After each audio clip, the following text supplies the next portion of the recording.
by acknowledging that I'm speaking to you all from the unceded and ancestral territory of Mi'kmaq people. And welcome, you're very much welcome to the sixth session of Air Cayley, the Gaelic Narrative Project. So this session is Radical Hospitality, why making space for everyone in our community matters. I'm really excited tonight to talk to our two guests, Amber Bhuchanan and Tèarlach Wilson. Amber, many of you might know, and many of you might have also heard of Tèarlach. He recently has been doing some great work. No, I tried to, and then Scotland. The screen goes to the. Tap all that. And yeah, so we'll just we started a little bit after 7, so we'll just start to get right to our first bit here. So we're our tech person Shannon is quickly getting you all into rooms, and where we go.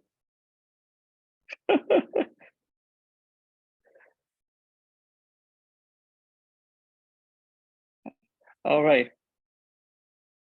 Sorry, my screen was going all crazy for a second, but yeah. So, as the practice has been, we're going to get into our breakout rooms. There'll be about 3 or so people in a room, and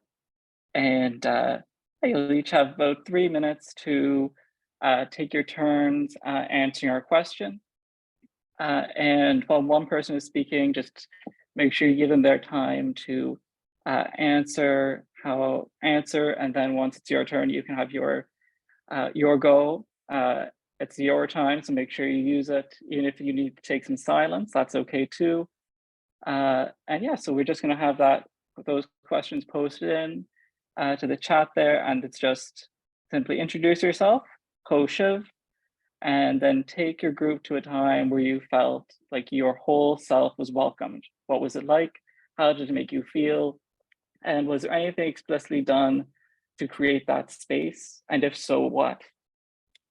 So chuimhnigh toras nuair a bheith hu a farachtan go raibh fíoráilte ort ulla agus hu ann aitcigean. Céimar a bheith deabhaith hu a farachtan agus hu ann an raibh rudigean gad dheanamh a raibh waibh sant go bíodh hu a farachtan mar sin is má bheith dé bheann. Yeah, so I know we kind of went a little bit quick there, Shan, but how are the breakout rooms feeling? Are they good? Yeah, I'm ready. Awesome. Yeah, why don't we head out there then?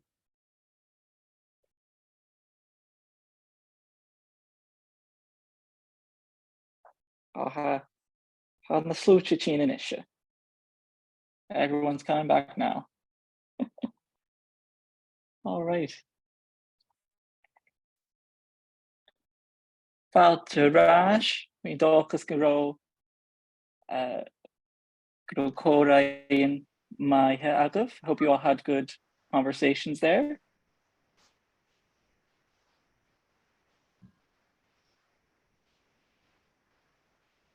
All right. And yeah, no, so once we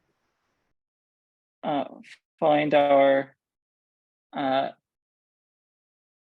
guests here, we'll get them spotlighted. So we'll have Amber Bhuchanan with us, who is Nova Scotian Gael, has done and is doing some great work in her community and the wider Gaelic community in Nova Scotia. Definitely someone I would consider a tradition bearer for me as well.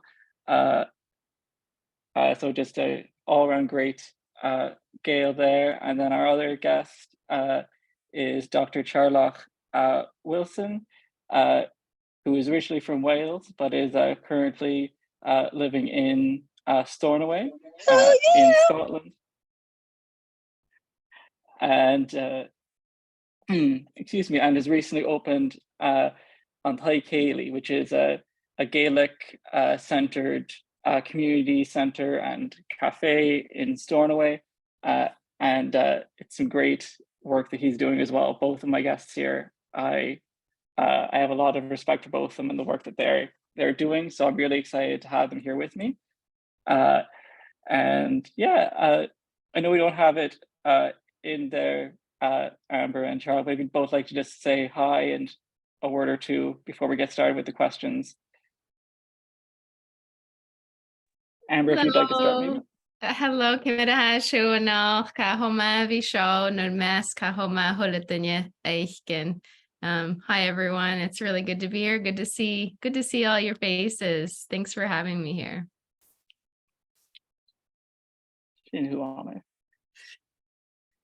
Okay, so Tèarlach.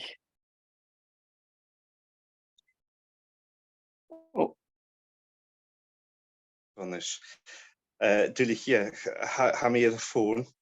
Mae'n siŵr fe mi ffich yn ddi hwtyn ein. Wel, ffesgr yma, mae'n siŵr Tèarlach, ha mi gymatod i triawn y hio nog na'r fy gwyddoch. Ha mi yn y stôn y fy. Fe Keiran y gran as y cwmni ha mi fy hwys. Ach, leis ni ddyn i eich. Sa'n y cwmni ha mi fahodd fy hwys. Sa'n y alaba ha ma Eis marsin ha mi se le chwyd alabanocht le chwyd cwmdoch nyms. I'm Tèarlach in Stornoway, half Welsh, half Scottish, speak both languages. But here in my home, it's quite late here in Stornoway, so I'm actually in my pajamas with my cat.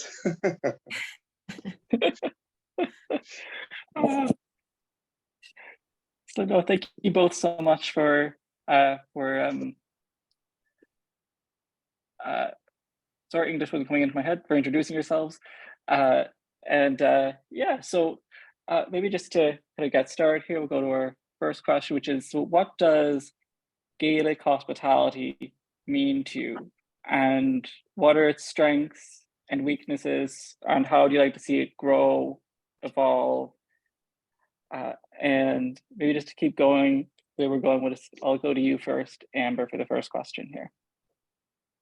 Sure. I think the first thing that comes to my mind when I think about what I really love about Gaelic hospitality is that people really make time for the visit. They have time for a visit, traditionally, historically in our cultural practices. And so, you know, people just dropping in on one another. There's a whole lot of stories told about years and years ago in our traditional Gaelic communities across Nova Scotia, where, you know, you would just drop everything when somebody came for a visit and you welcomed them in with open arms, welcoming them, greeting them with a smile, serving them a cup of tea. And that likely meant anything and everything that might have been in the fridge or in the cupboards.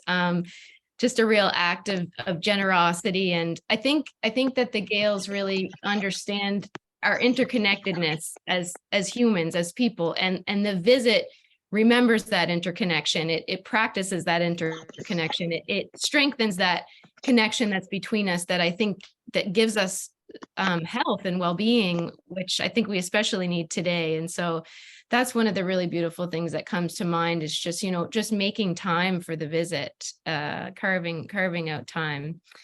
You know, in a good visit, I always shift, or I always come out of a good visit different than when I went in. I could be having a bad day or thinking too much in my mind or feeling stressed out about things. But when I go into a good visit and, you know, you forget that the clock is there, and you might start to laugh, you know, really hard at some of the stories or the jokes being told.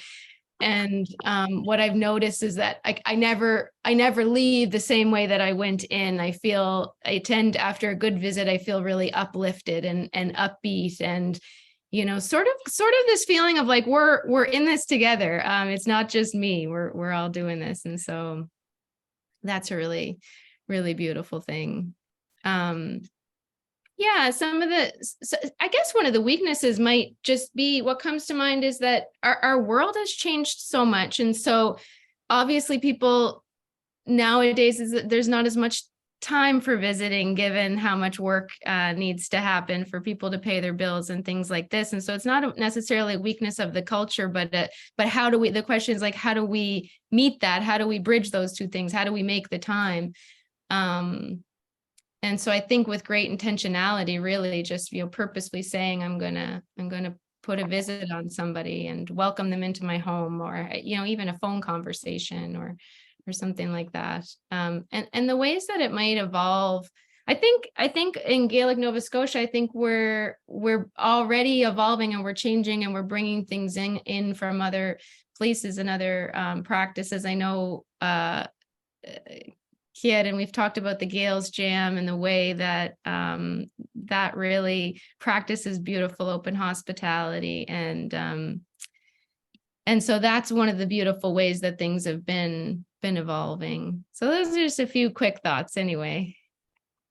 Yeah, and just before we swing over to Tèarlach, do you want to just talk a little bit about the open hospitality in the Jam for those who might not be familiar with it?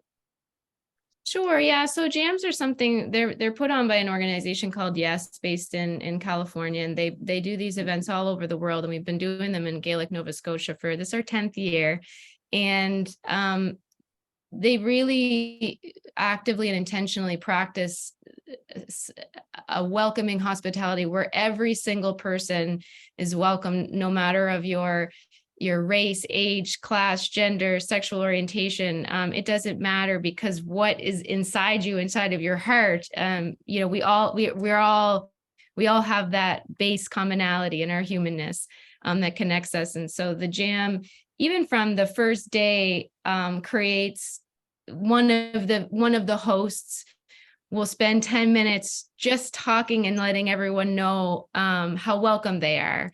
And so just explicitly stating, if you're, and even here tonight, folks who might have been showing up and coming in and saying, I'm not quite sure, I don't really know what to expect. You're still welcome. You're still welcome here in this space if that's the case. And so really just, I guess thinking about what might make a person feel welcome, what might make a person feel safe, and intentionally setting the stage to do those things to make someone feel welcome, and just, again, explicitly naming them. So Sinead Beckley. Hey, Tèarlach. Okay, so so Tèarlach. So what does Gaelic hospitality mean to you, the strengths and weaknesses, and how would you like to see it evolve yourself? Well, a lot of, so I'm thinking of some of the answers that I got from my PhD fieldwork research, where I traveled around the Hebrides and I spoke to speakers of Gaelic older than 70, native speakers, first language speakers, lived in remote communities, and both the outer and inner Hebrides. And my experience with Gaelic hospitality by that point had been largely with my granny, and it shared a lot with my Welsh family as well, very similar to my Welsh family. But when I was traveling the Hebrides and speaking to older people, something I really realized was the loss of the Ceili, and that thing that Òmar was talking about just being able to drop everything when someone comes in, and expectation that people would come in.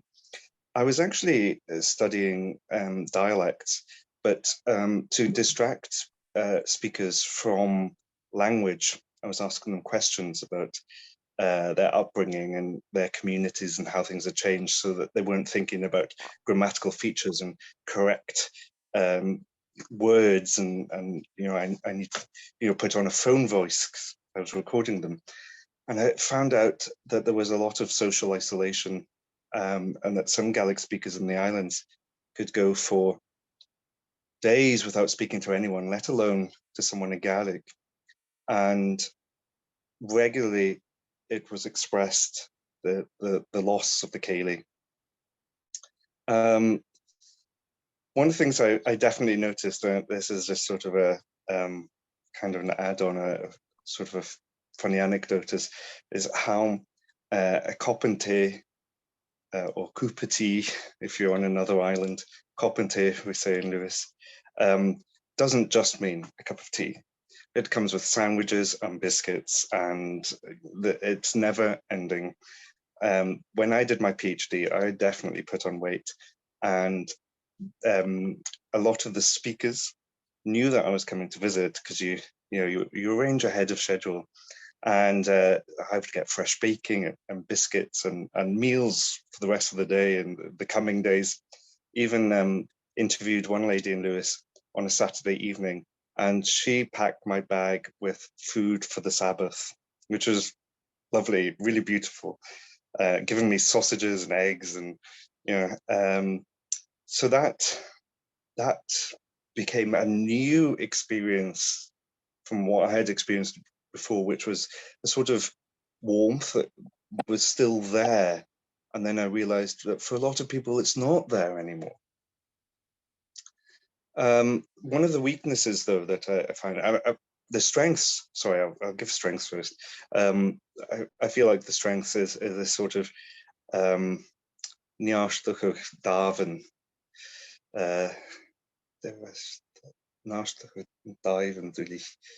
Strengthening connections, sorry, I've actually been at a Tèarlach event tonight, which was beautiful. We had singing and laughter. But you're sort of re-strengthening your communities and connections, sharing stories, sharing news.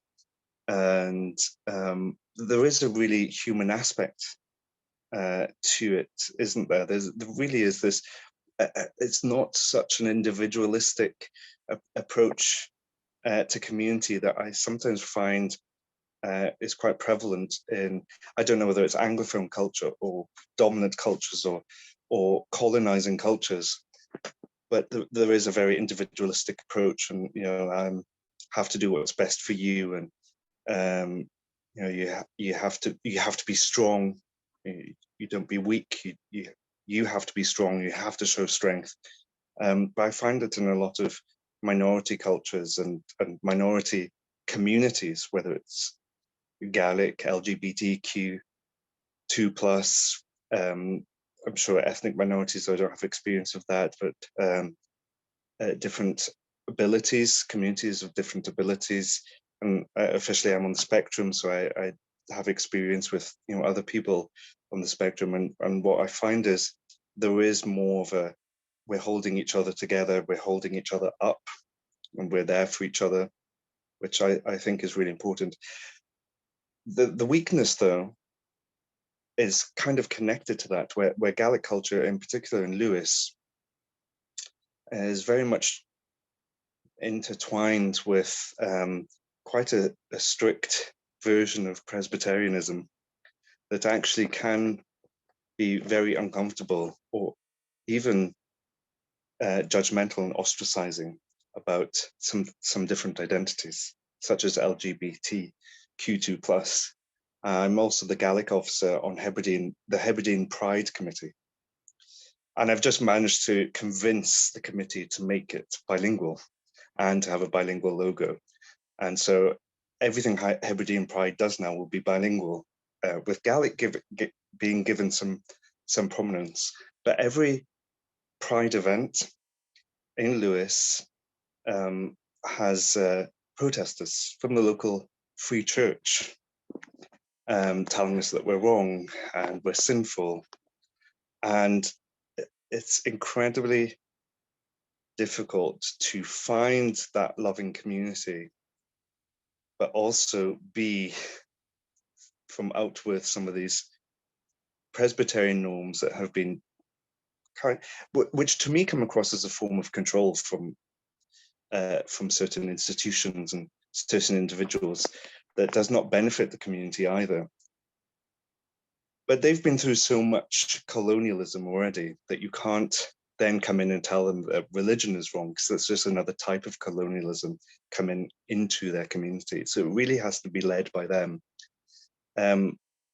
the way I kind of handle that within Tèarlach is that Pride events are not publicised. They're publicised through Hebridean Pride Committee and Hebridean Pride channels, but they're not publicised on our notice boards, and they're not publicised on our anti-Tèarlach channels. And that's not just because we don't want these people turning up and making life miserable for us. It could actually have people turn away and not come to Tèarlach anymore. And we want to include everyone, whether you're a really strict Presbyterian or whether you're Two-Spirit, you're welcome at Tèarlach.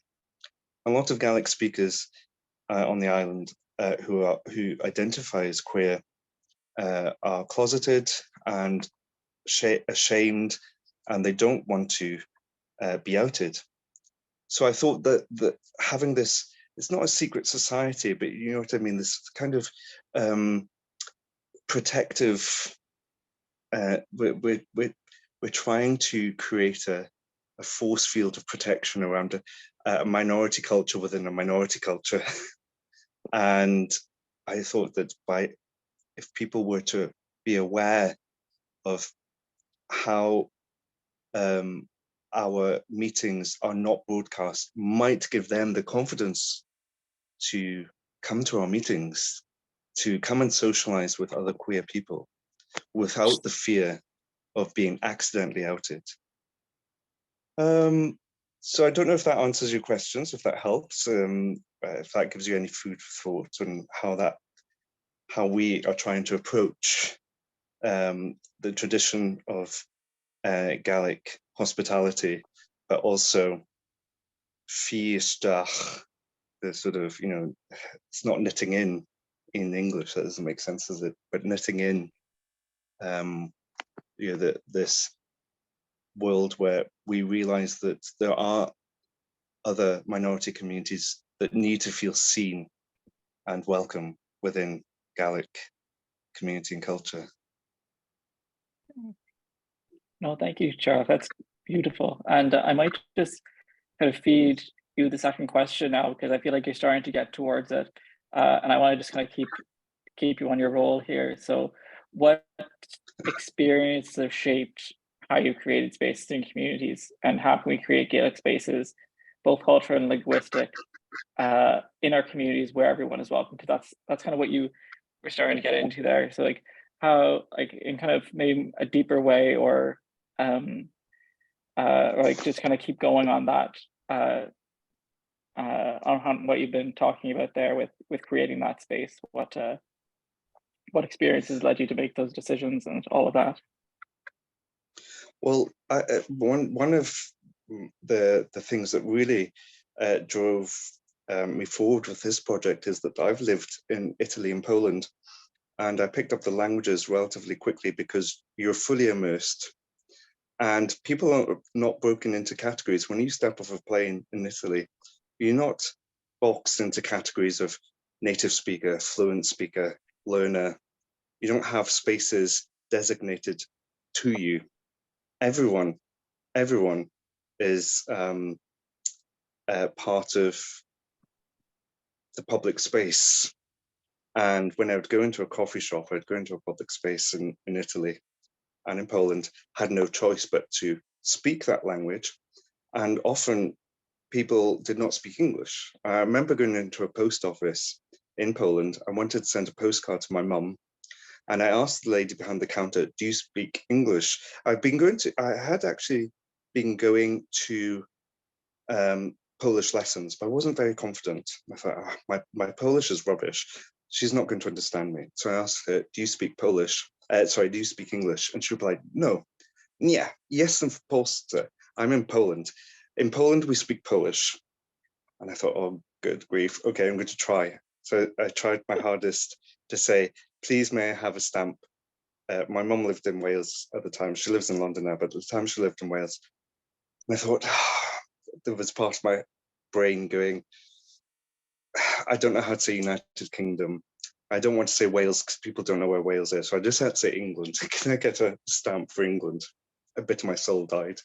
And she, but she was delighted, and her attitude changed. And she was going, "See, you speak Polish very well."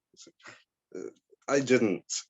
And I mean, Polish has lots of cases. I mean, if you think Gaelic has lots of cases, Polish has 8. And I was going, I'm sure I've missed a genitive somewhere. And I'm sure a lot of you know how that feels. And it made me realize, when I wanted to really push Gaelic forward, that we had to try and replicate those experiences where people had to use Gaelic. And once Gaelic became the unmarked code of the space, you know, the language that is just there, what you're greeted in, it's on the signage, it's the language around you, it's the background music. And you go into Starbucks and maybe you get some, I don't know, pop music in the background. We have Gaelic songs in the background while you're in the space. Gaelic becomes the unmarked code, and then the distinctions begin to blur. You don't get beginners, intermediate, fluent, native. You just get people that need to communicate in this unmarked code. And to give you an example, my mum is not a Gaelic speaker, and she was in Tèarlach today when an older lady came in and just assumed my mum was a Gaelic speaker and just started speaking to her, because we've created that space. We've created that space where I sometimes say that it's a window in a world where Gaelic is not a minority language. And it's the same experiences that I had in Italy and in Poland. And it seems to be working. We have regulars, some of them native, some of them learners. And one of the things I love is we have a big table. We call it Anglais in Lewis Gaelic, which is something like walking song table, might translate to walking song table. As far as I understand it, it's a Lewisov word. And you get natives and learners sitting side by side, and they end up talking. One of the things that we were very keen to do in Tèarlach was to replicate Gaelic culture. So we also have a little peat fire going, an oil lamp. So it seems like you're in a black house, and we replicated the idea of you always get something with your tea. So people always get biscuits and scones with their tea when they order, and it gets people talking. And you see, as I said, the divides break down, and you see learners and natives speaking in an informal, natural context, where previously, as I said, lots of learners, lots of natives experience social isolation. My co-president of Tèarlach will go and pick them up in her car and bring them to Tèarlach. She goes and gets them. She brings them to Tèarlach. And then learners, a lot of learners and children only experience Gaelic in a formal classroom context and don't get to use it in an informal environment. And by creating this space, it's so simple in a way, just creating this Gaelic space. It's really simple. People could be critical, people could be cruel, people didn't understand what. Gaelic cafe, what? Why? You don't need a space for that. The comments I got, they're so simple. It's just a welcoming space where Gaelic is everywhere. I don't know why it seems so difficult to people, and yet it achieves so much, breaking these barriers. And I think that we've created an inclusive, welcoming space, because Maggie and I don't just make coffees. We make the coffees, then we sit down with people. You know, we're not really a cafe. We call ourselves a Gaelic community centre. And I am going to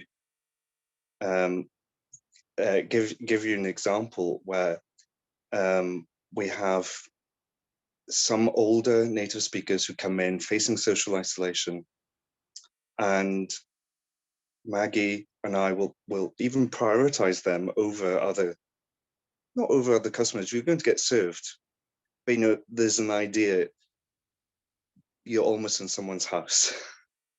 You're not in a Starbucks. You're not going to get quick service. You're going to get an experience. You're going to get Gaelic hospitality. I don't know if that answers the question. No, that's beautiful. Thank you so much.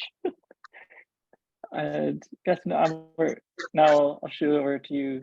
So what experiences have shaped your own creation of space in your community?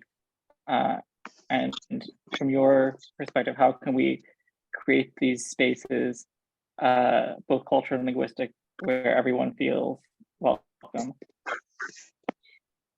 Oh, that was really lovely to listen to, Tèarlach. Now I'm dying to go for a visit now.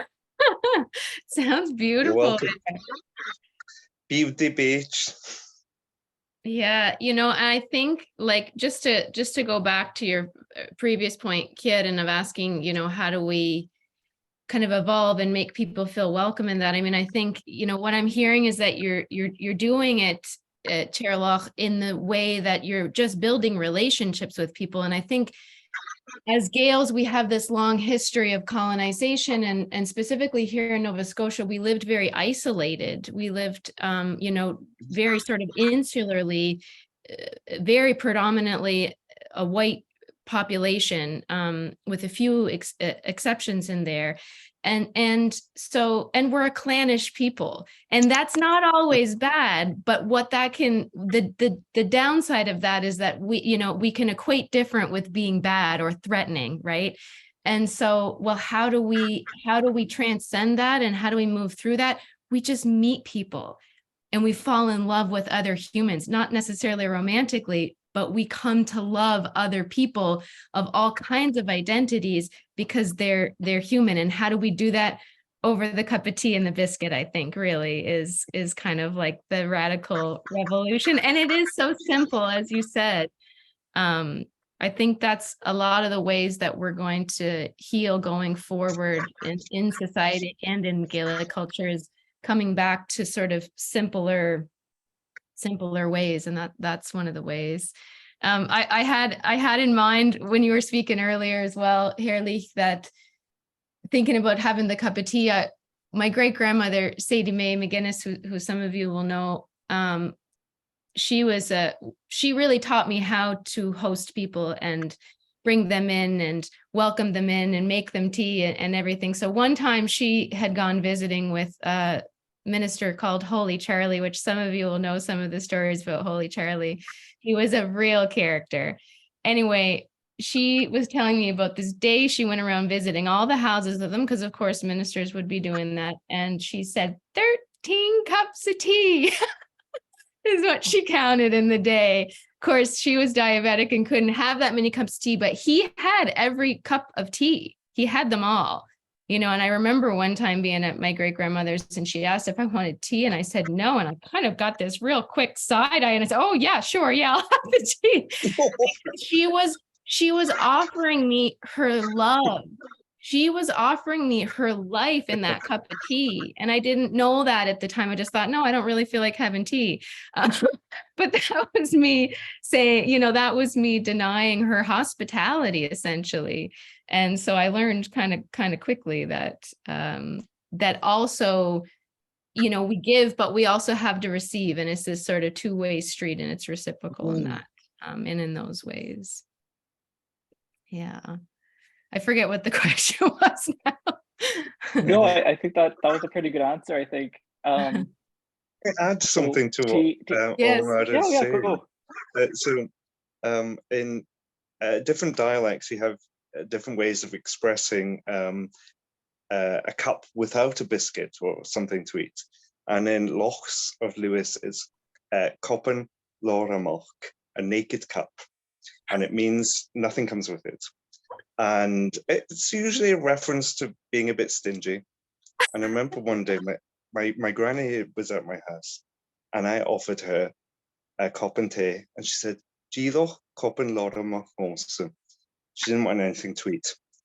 But I know her. I put down biscuits anyway, and she ate them anyway. So Well, even when people talk about copan Laura Moch, not having something with the tea, there's still a ritual around it. There's still the ceremony of socialization.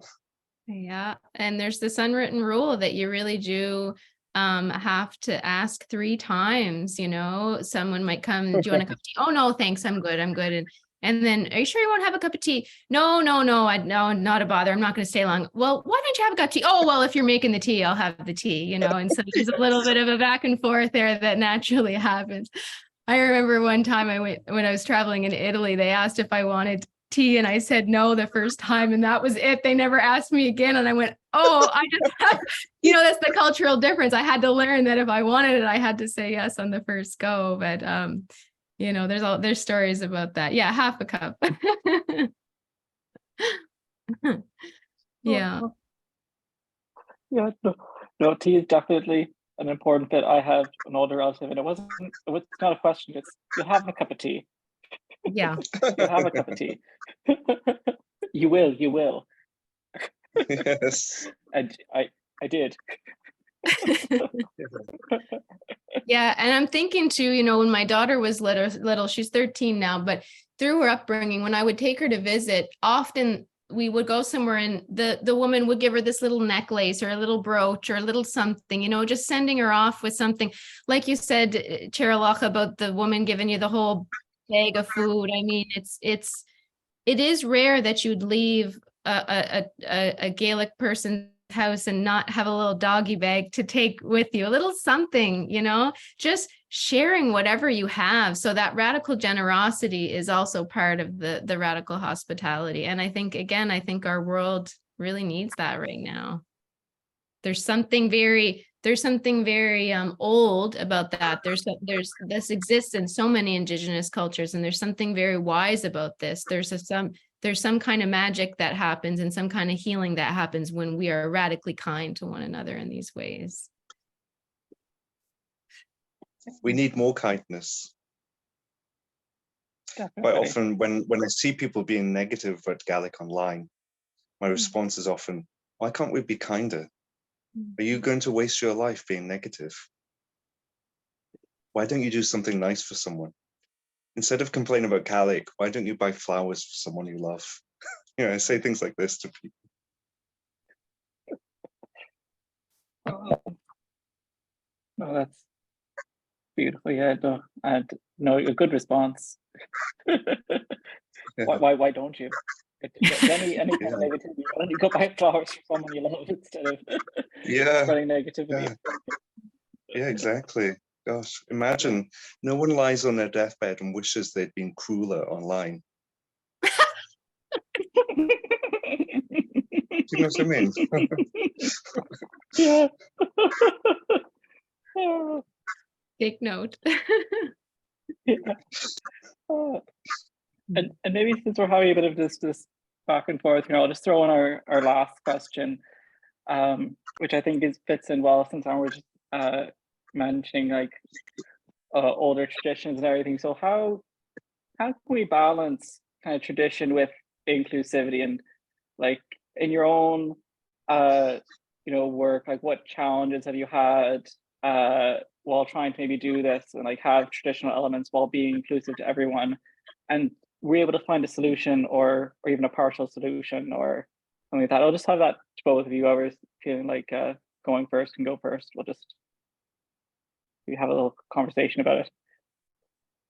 I'm remembering the very first Gales Jam that we hosted here in 2013, and some people were definitely like, what is this hippy dippy California thing you're trying to bring here?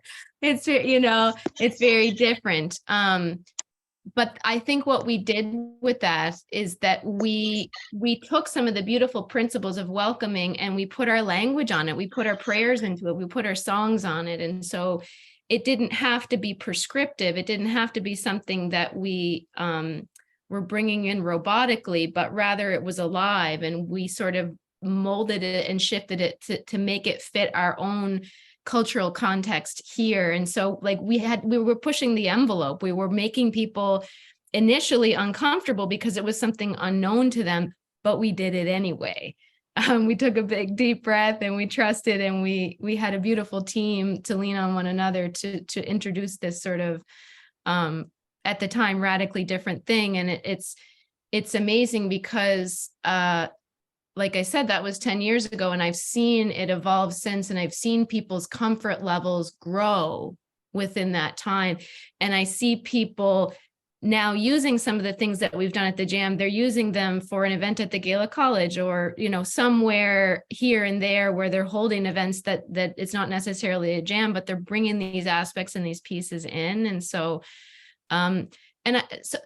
it's really tricky coming from a colonized culture to lose so much so fast. I think it's easy for people to feel like they want to hang on to what there is and really sort of guard that. And that is really understandable.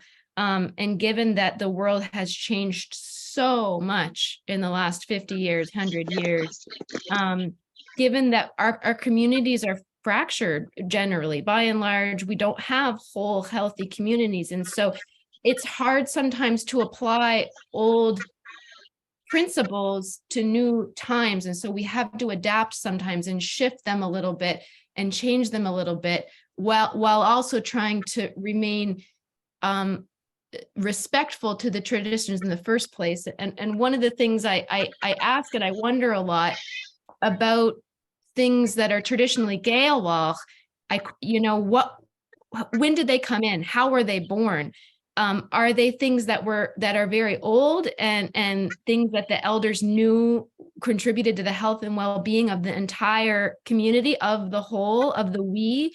Or are they things that were built out of a time of panic and trauma and lack and pain? And if that's the case, then likely they're constructed, likely they're coming from a place of either fighting or fleeing. And I think, you know, as you're saying too, Tèarlach, that doesn't help us. And we don't need to be victim to that. Like we can learn more expansive ways. And so for me too, like as throughout this conversation, I was thinking that part of it is about me examining my own biases and my own judgments. Like it comes up and it's uncomfortable, but that's my work, and I have to do that. And the more that I do that, the more I can make space for everyone else. Actually, the more I can be very kind and loving to myself too. As you mentioned, I love what you said about the difference between learner, speaker, native speaker, all these classifications. It's very easy for those of us who are trying to reclaim our minority language to be hard on ourselves about it and to feel like we're not really doing good enough, or our Gaelic's not really good enough. So that hospitality can extend inward as well.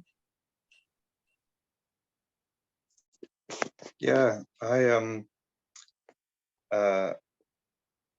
think it is, as Òmar was saying, I'm just trying to think how to word this. When you have seen so much change and so much loss, for example, my granny was telling me that the entire village was Gaelic speaking when she was growing up. And now it's half, and half of the residents that do live there don't speak Gaelic, and the Ceili is not happening anymore, and Gaelic is not the unmarked code in the village anymore, and that's happened within her lifetime. So that's really quick kind of change. I think that, as Òmar was saying, it becomes you hold on to. I mean, correct me if I'm wrong, but this is what I understood, Òmar, is that you were saying that you hold on to certain things for dear life, and certain traditions for dear life, and certain values and concepts that are perhaps damaging, because any little change now represents a threat. You know, how do you tell someone that a half-empty church is not necessarily the end of a community, because there are other, there's always going to be cycles, and there's going to be evolution. There's going, there can be alternatives. That in itself is not necessarily the end of the community, but any little thing represents the unwelcome changes that make you feel unwelcome in your own home, and almost second-class citizen for the language you think and dreaming. I think that when having these talks about progressive issues, or and traditional, and balancing the modern with the traditional, I mean, certainly one of the things that was quite difficult with Tèarlach is that it is a business. I mean, it's a not-for-profit, but it's still registered in the United Kingdom as a business. And you have all these descriptions when you launch a business. And it was actually really difficult to make Gaelic culture fit those Anglo-centric, Anglophonic categories. Is it a cafe? It's not really quite a cafe. It's a community centre. Well, it does a bit more than that. There's an event space. Well, there's not always an event going on. Some of the events are spontaneous. It was really difficult. We got a mortgage to buy a building. My goodness, trying to describe a Keiran house to someone that kind of thought we were being difficult nationalists, trying to say that we're different from England somehow. It was quite difficult to marry the idea up, even with the modern. It's not just what's the impact of the progressive on the traditional, but also the traditional on, I don't know if I want to call United Kingdom business structures progressive, but on that type of world that has developed around Gaelic, it has kind of encompassed Gaelic, but not absorbed Gaelic, of course. I mean, the main, I don't know if I'm rabbiting a little, but the only thing I can really say is that the thing that has been driving us forward, we have such a great committee and such a wonderful community, from people who barely speak any Gaelic, to completely native speakers who I've never heard speak English. Just remembering what a Keiran house is and what the mission of the organization is, to recreate that inclusive space and a place to be excited about Gaelic as well. One of the things that we have been doing at Tèarlach is using initiatives to get people using Gaelic. So, for example, you get 10% off hot drinks if you order in Gaelic. And this is trying to, I don't know, capitalism has not been the greatest for minority cultures. So I thought, I've got to make capitalism work for Gaelic somehow. So when people come in to and Tèarlach, if they try to order in English, Maggie and I stop them. We go, you get 10% off if you order in Gaelic. And we have a little blackboard to help them. It's not a secret society. We're not excluding anyone. People have been accused of being discriminatory, but my response is always, well, if you go to a coffee shop elsewhere, you get a loyalty card. In Tèarlach, we have loyalty to the language. And if you get, after 10 drinks, you get 10 stamps, you get a free drink, right? Well, it's the same if you order, 10 drinks with 10%, off. It's the same outcome. And I don't know, I feel like we're trying to make capitalism work for us in that way, with it being a not-for-profit as well. And, this income surplus of the overheads is earmarked for Gaelic projects. We have a couple of projects coming up. We have a children's book that has no English version. It's not a translation of an English book to Gaelic. It's written in Gaelic. It's based on the Isle of Lewis. It's about a cat that gets lost on a croft. So children are also learning the traditional culture of the island. And as I said, there's no English version available. There's a poet, he's written so much poetry, has a beautiful voice, comes into Taipei quite regularly. And we had a poetry night, and we saw how much poetry that he'd written that was beautiful poetry that actually had been rejected by some publishers. So that's also on our list of things to pay for, is to get his book published, to get his poetry published. So I'm not sure if we are making capitalism work for us, but I think there's going to have to be some manipulation of the system, because I can't change United Kingdom corporate legislation, and I can't stop capitalism.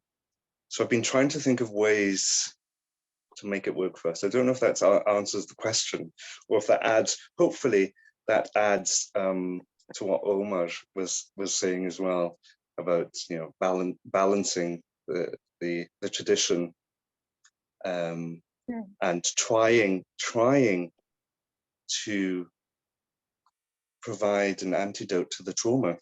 So there's definitely trauma here as well. I can't imagine how it must be for you guys over in the Americas and perhaps elsewhere. It must be a very difficult situation to be both colonized and colonized at the same time. And I imagine that must be really difficult. And for some of you, you think the difference between us is perhaps we had great grandparents, and maybe one of their children stayed in Lewis and one of their children went to Canada.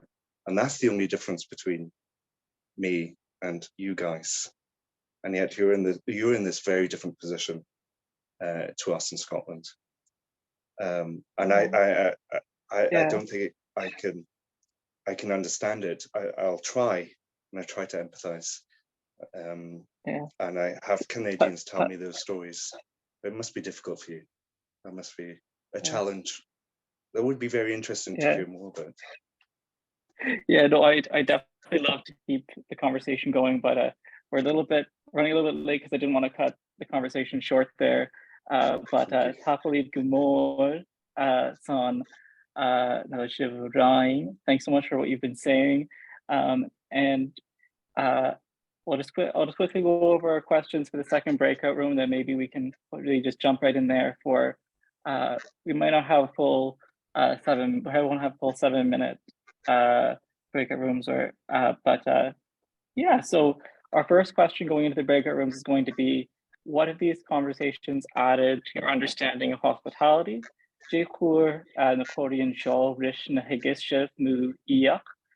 And the second one is there anything that you heard in the conversation that might change how you welcome people into your space?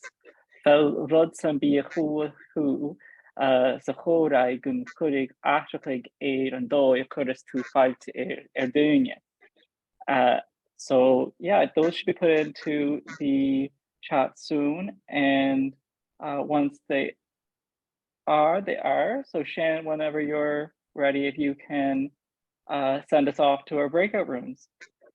Kind of reflecting on, hope you had some great conversations reflecting on what hospitality means to what we talked about here.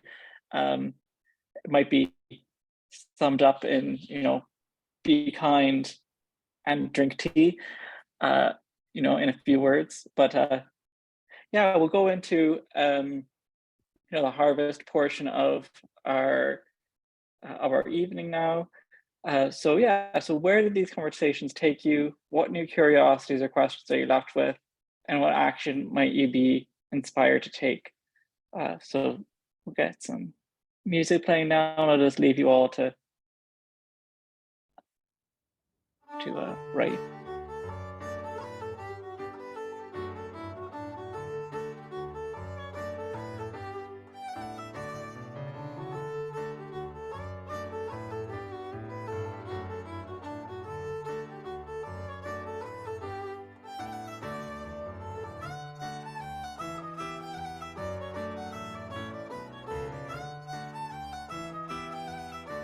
where do we write comments?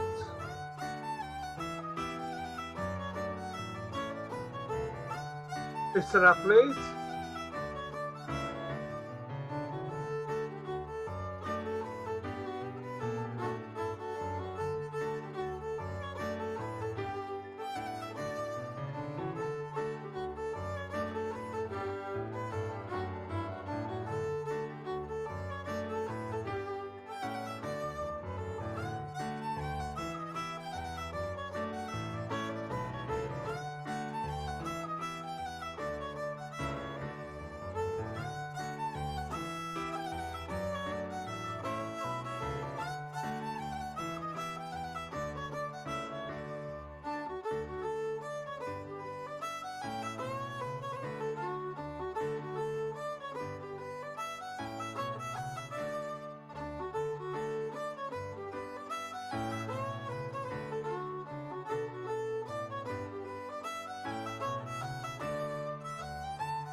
All right. Thank you, everyone. Please keep throwing your thoughts into the chat box. I'm loving what I'm seeing. Lots of talk about how we welcome and what that means. So now I'd just like to introduce Shan, who's been one of the two doing our tech night. She's going to tell us about next week's session. Shin hu Bhuchanan. Òmar. It's just a pleasure to be here this evening, and we're approaching our final session for this season.